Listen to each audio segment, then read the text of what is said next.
101 FM.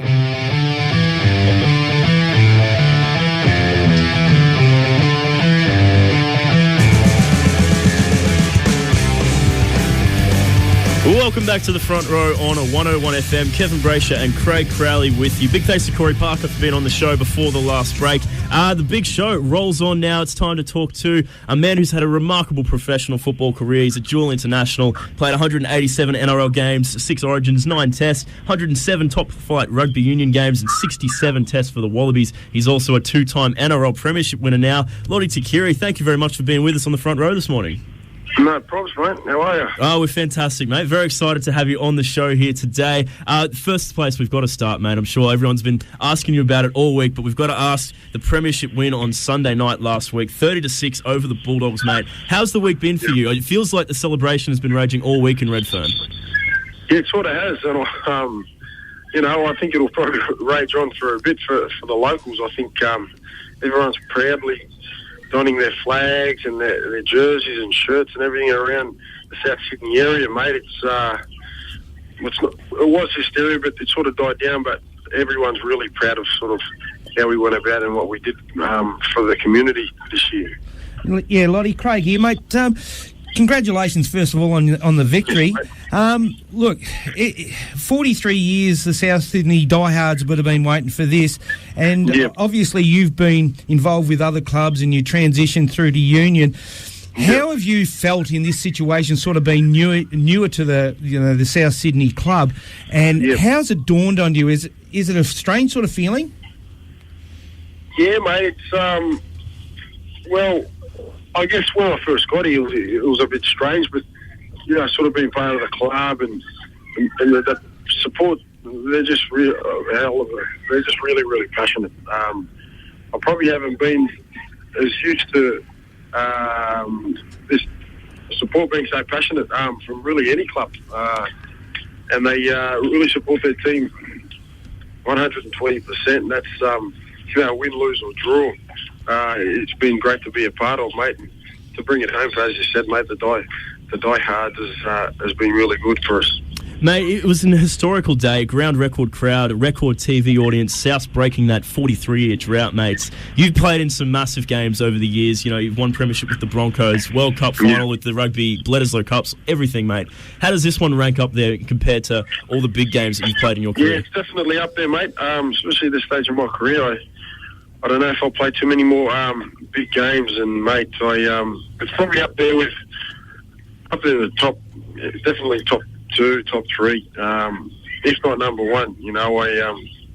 The 2003 World Cup Rugby Union the final was awesome. At the same venue, we played for 100 odd minutes, and they gave me the other night just for the diehards, as we said before, and so much history sort of in that jersey and sort of going into that game, I guess really sort of egged us on, and we just did it, and it was we're still sort of celebrating, mate. So, mate, we're loving it. Absolutely, mate. For you on yourself, mate, you mentioned there you may not get a chance to play more big games like this. Are we going to see more Lote Tuqiri in the years ahead, mate? Like, you had a terrific back end of this season, played some outstanding football. It looks like you could go again, but what's the decision-making process for you at the moment? Will we see Lote in 2015? Mate, I don't know, mate. I'm going to sit down probably next week and sort of go over things and sort of see where my head and my body, and my body's feeling great. My head's feeling good too, and I guess it's just a decision on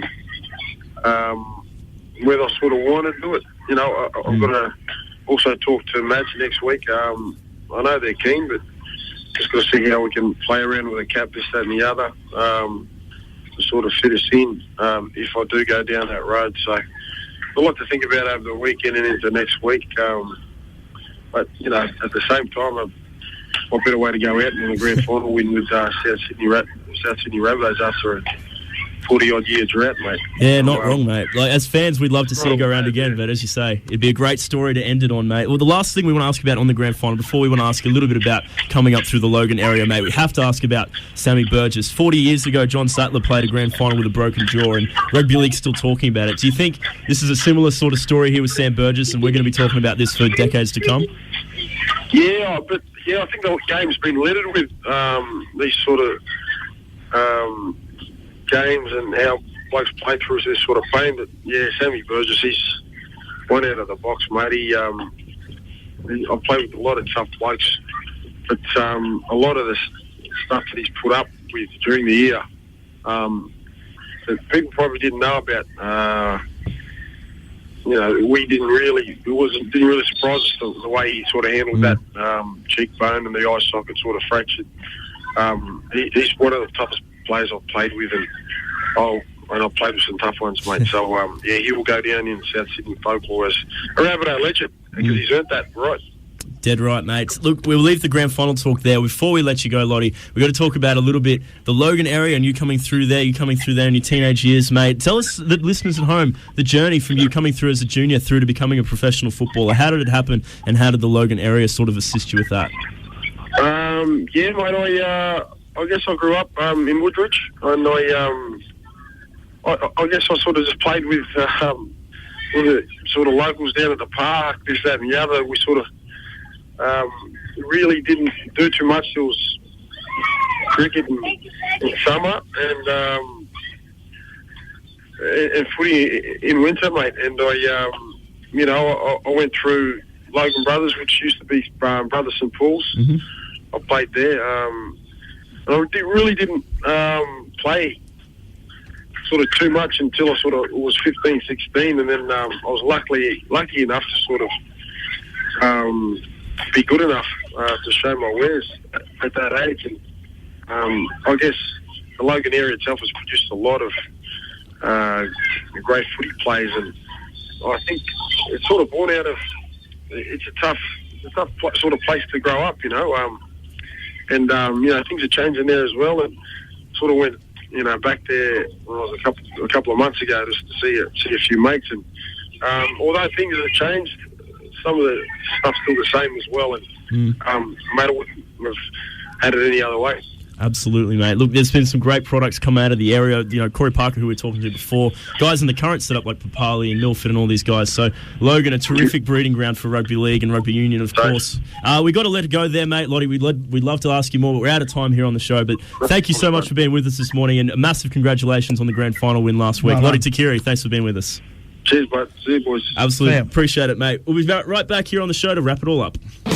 The Front Row Sports Show on 101 FM, proudly sponsored by Keith for Wheels, Smallwood Street, Underwood, 3841 6244. We'll keep you moving. Australia's all let us rejoice, for we are let us be. For well for toils, one well for toils, one in God on sea. Our land upon his natural gift, for beauty rich and rare.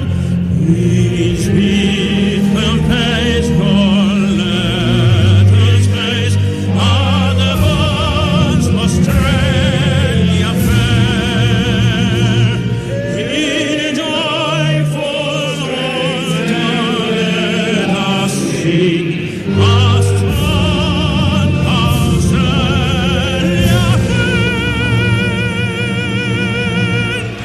That is, we don't have time to do the full good, bad, and the ugly, but that is the ugliest ugly I think we've ever had on the show. Argentina, before the test match last week, Australia and Argentina, we got that version of the national anthem, dropping words everywhere, repeating words, and the big finish at the end. I loved it. I thought it was hilarious, but that is as ugly as it gets. It's been a massive show today. Craig, thanks heaps for being with us, mate. Mate, it's been a giddy, great show. It'll be good. Let's try and top it next week. Thanks to everyone who was on the show, Lote Tuqiri, Corey Parker, Marco Monteverdi, Chris Swan, Lee Hannes-Check. Make sure you get on the Radiothon 380-88-101. We're on Facebook and Twitter. Look us up, The Front Row. And we'll be back same time, same place next week, right here on 101 FM.